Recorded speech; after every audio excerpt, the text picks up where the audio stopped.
Sabe aquela pergunta que todo mundo se faz? Será que o dinheiro dos nossos impostos está mesmo sendo bem usado? É uma questão central em qualquer país, né? E hoje vamos mergulhar na ferramenta global que foi criada exatamente para ajudar a responder isso.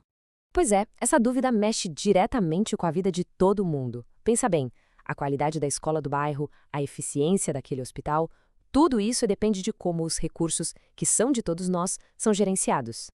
Mas a grande questão é, como é que a gente fiscaliza isso de verdade? E aqui vem a boa notícia: não precisa ser um chute no escuro.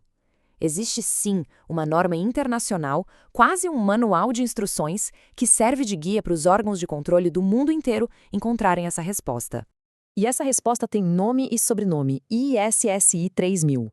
Essa norma foi desenvolvida pela Intosai, que é basicamente a organização que reúne as maiores entidades de fiscalização do mundo, como os tribunais de contas, por exemplo. Ela é o padrão ouro para o que a gente chama de auditoria operacional. Ok, auditoria operacional. O que isso quer dizer na prática? Imagina um raio-x, uma análise bem profunda e, o mais importante, totalmente imparcial. Ela vai checar se as ações do governo não estão apenas seguindo as leis, mas se elas fazem sentido, se são bem gerenciadas e se estão entregando os resultados que a sociedade espera. E aqui tem um ponto que é fundamental entender. O objetivo não é só ficar caçando o erro, sabe? É um processo para construir algo melhor. A ideia é ajudar na boa governança, dar insumos para os gestores tomarem decisões mais acertadas, é também aumentar a transparência para todo mundo saber o que está acontecendo e, talvez o principal, é fazer recomendações concretas para que os serviços públicos melhorem de verdade. E para fazer essa avaliação toda, os auditores usam uma base bem sólida, 3 princípios que são conhecidos como os 3S. Pensa neles como os pilares que sustentam toda essa análise de desempenho do governo. Entender esses 3 conceitos é o pulo do gato. Vamos pensar na construção de uma escola pública para ficar mais fácil. Economicidade é sobre gastar menos, ou seja, comprar os materiais pelo melhor preço. Já a eficiência é fazer mais com menos, tipo, construir a escola num tempo menor e sem desperdício. E por fim, a efetividade, que é a pergunta de ouro. A escola está, de fato, ensinando bem os alunos? Ela está cumprindo a sua missão? Mas quem são as pessoas por trás desse trabalho tão complexo? Com certeza não é para qualquer um. É preciso ter um conjunto de qualidades muito, mas muito específico. É quase como um DNA profissional. Olha só essa citação da própria norma. Ela resume perfeitamente a mentalidade necessária. Não se trata de desconfiar de tudo, mas de manter um distanciamento profissional e uma atitude alerta e questionadora. É o que chamamos de ceticismo profissional. Não é aceitar a primeira resposta, mas sempre perguntar por quê e como a gente sabe disso. A independência é a base de tudo, tanto na prática quanto na percepção das pessoas. Além disso, o auditor precisa de um julgamento técnico afiado, das competências certas para cada tipo de auditoria e, claro, de um padrão ético impecável. Sem isso, a confiança no trabalho, que é tudo, simplesmente não existe.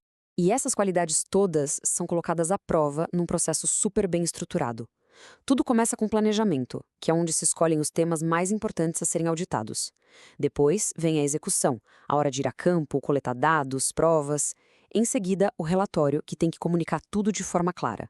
E, por fim, uma parte essencial, o monitoramento, para garantir que as sugestões de melhoria saiam do papel. E isso tudo nos leva à pergunta central.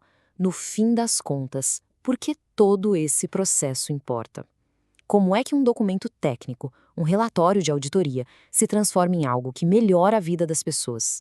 A resposta está na qualidade do relatório final. Ele é a ponte entre a análise e a mudança. Para que ele realmente funcione, ele precisa ser completo, apresentar argumentos convincentes, chegar na hora certa para ser útil, ser fácil de entender por qualquer pessoa e, acima de tudo, ser equilibrado, mostrando todos os lados da história de forma justa. O valor disso tudo fica muito claro quando a gente compara os 2 cenários. Sem esse tipo de auditoria, o que a gente tem é falta de clareza, um risco enorme de desperdício e muita incerteza. Já com a auditoria, o cenário muda. A gente ganha transparência, um incentivo constante para melhorar a gestão e, como resultado, a confiança da sociedade no governo aumenta. É a diferença entre navegar no escuro e ter um mapa na mão. No final, o grande objetivo desse trabalho todo, que é bem complexo, se resume a uma única coisa: gerar melhorias reais, melhorias que fazem a diferença. O foco não é punir, mas sim ajudar a construir um setor público mais inteligente, que aprende com os desafios e que funciona cada vez melhor para todo mundo. E tudo isso nos deixa com uma pergunta para a gente pensar, né? Como será que os governos, de uma forma geral, estão se saindo nesses quesitos? A boa notícia é que a auditoria operacional nos dá as ferramentas e o caminho para que essa pergunta seja respondida de uma forma cada vez mais clara e honesta.